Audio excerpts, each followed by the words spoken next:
अच्छा देखिए स्टूडेंट्स, अब मैं आप लोगों को बताऊंगा कि डिस्टेंस और डिस्प्लेसमेंट में क्या डिफरेंस होते हैं। ठीक है, तो देखिए डिस्टेंस कहने का क्या मतलब होता है। डिस्टेंस कहने का मतलब होता है कि it is measured of actual path covered by the object. ठीक है, मतलब actual length covered by the object is called the distance.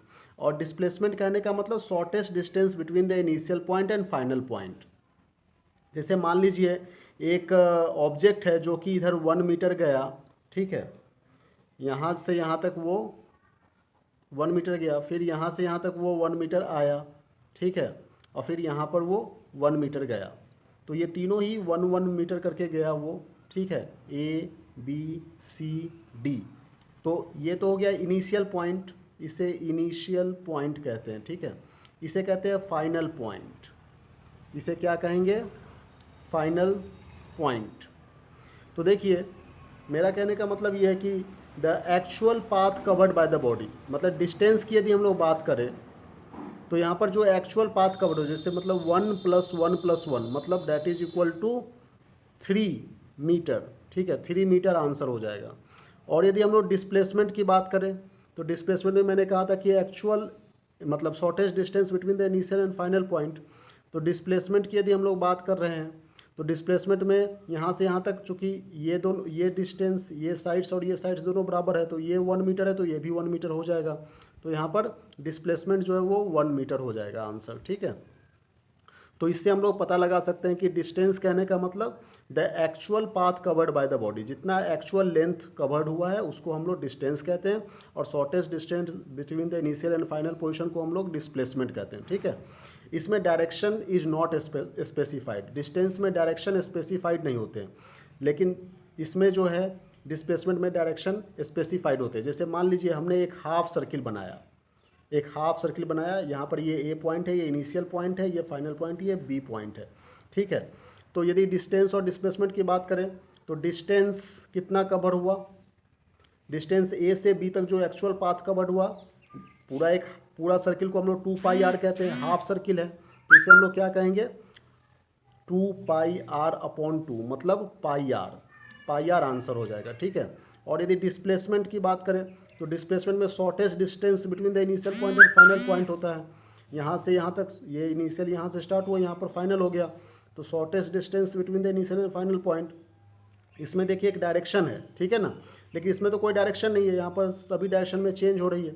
तो यहाँ से यहाँ तक जो भी इसका रेडियस है, इसका रेडियस मान लीजिए यहाँ से यहाँ तक r है, तो ये टोटल डिस्प्लेसमेंट हो जाएगा 2r इसका आंसर हो जाएगा। ठीक है, तो इस तरह से हम लोग देख सकते हैं कि इसमें डायरेक्शन स्पेसिफाइड नहीं है, इसमें डायरेक्शन स्पेसिफाइड होते हैं। ठीक है, अब चूँकि डायरेक्शन स्पेसिफाइड नहीं है इसलिए ये स्केलर क्वांटिटी है। ठीक है, स्केलर क्वांटिटी किसे कहते हैं? जिसमें मैग्नीट्यूड भी होते हैं और डायरेक्शन भी होते हैं। और सॉरी, स्केलर क्वांटिटी मतलब जिसमें सिर्फ मैग्नीट्यूड होते हैं, और डिस्प्लेसमेंट मतलब जिसमें वेक्टर क्वांटिटी कहलाते हैं, जिसमें मैग्नीट्यूड और डायरेक्शन दोनों ही होते हैं। ठीक है ना, तो डायरेक्शन कहने का मतलब ईस्ट वेस्ट नॉर्थ साउथ कोई भी डायरेक्शन में जो मूव कर रहे हैं। ठीक है ना, ये ईस्ट, ये वेस्ट, ये नॉर्थ, ये साउथ, तो इसमें हम लोग डायरेक्शन स्पेसिफाई करते हैं। और मैग्नीट्यूड कहने का मतलब वैल्यूज से है। जैसे मान लो यहाँ पर डिस्टेंस निकला 3 मीटर, तो 3 मीटर इसकी मैग्नीट्यूड हो गई। ठीक है, इस वाले प्रॉब्लम में 3 मीटर निकला था, ये प्रॉब्लम 1 है और ये प्रॉब्लम 2 है। ठीक है, ये प्रॉब्लम 2 है, जैसा कि मैंने कहा, ये इसका आंसर हो गया यहाँ से यहाँ तक, और ये प्रॉब्लम 1 है। तो देखिए डायरेक्शन डिस्प्लेसमेंट में हम लोगों ने स्केलर क्वांटिटी और वेक्टर क्वांटिटी के बीच का डिफरेंस भी समझ लिया साथ में ही। और डिस्टेंस जो है वो एक स्केलर क्वांटिटी है, डिस्प्लेसमेंट जो है वो एक वेक्टर क्वांटिटी है। ठीक है, अब देखिए it is either equal to or more then displacement. ठीक है ना, ये डिस्प्लेसमेंट डिस्टेंस जो होते हैं वो आइदर डिस्प्लेसमेंट के इक्वल होंगे या फिर उससे ज़्यादा होंगे। देखिए यहाँ पर ये डिस्प्लेसमेंट 1 मीटर था और डिस्टेंस जो है वो 3 मीटर आया। तो यदि मान लो शॉर्टेस्ट डिस्टेंस मान लो ए से डी तक ही गया, तो ए से डी तक गया स्ट्रेट लाइन में, तो डिस्टेंस भी हो जाएगा 1 मीटर और डिस्प्लेसमेंट भी हो जाएगा 1 मीटर। ठीक है ना, तो इससे हमें पता चलता है। अच्छा, यहाँ पर यदि डिस्प्लेसमेंट की बात करें तो it is either equal to or less than actual distance. तो देखिए डिस्प्लेसमेंट वाकई में ही ये डिस्टेंस से लेस देन हो रहा है, और यदि मान लो एक शॉर्टेस्ट डिस्टेंस में गया, ए से डी तक गया, मान लो डिस्टेंस कवर्ड हुआ ए से डी तक डिस्टेंस, तो डिस्टेंस कितना हो जाएगा 1 मीटर, और डिस्प्लेसमेंट भी यहाँ पर 1 मीटर ही होगा। ठीक है, यहाँ पर डिस्प्लेसमेंट जो है वो भी 1 मीटर ही होगा। ठीक है, तो अब देखिए इसके बाद हम लोग बात करें कि if motion occurs it can not B zero. यदि मोशन हो रहा है तो डिस्टेंस कभी भी जीरो नहीं होगा। डिस्टेंस कभी जीरो कैसे हो सकता है? मान लीजिए यदि उसने मूव कर गया तो कुछ ना कुछ तो डिस्टेंस होगा ही।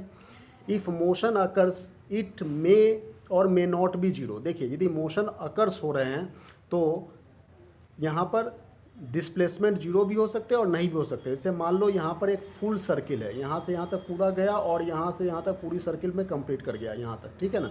मतलब ए पॉइंट से ही शुरू किया और ए पॉइंट पर ही आके ख़त्म हुआ, तो डिस्टेंस कितना होगा? डिस्टेंस हो जाएगा, पूरा सर्किल इसने कंप्लीट किया इसलिए 2πr हो जाएगा। और डिस्प्लेसमेंट कितना होगा? डिस्प्लेसमेंट यहाँ पर जीरो हो जाएगा। ठीक है, क्यों जीरो हो जाएगा? क्योंकि ये यहाँ से ए पॉइंट से शुरू किया और ए पॉइंट पर ही आकर के ख़त्म हो गया, तो डिस्प्लेसमेंट कितना हो जाएगा? जीरो हो जाएगा। ये बात कुछ समझ में आ रही है आप लोगों को? तो यही डिफरेंस में कह रहा है कि यदि मोशन अकर हो रहा है तो ये जीरो हो भी सकता है और नहीं भी हो सकता है। ठीक है, अच्छा एक बात और बता दूं कि when motions take place in a straight line without any change in direction the magnitude of distance and displacement is same।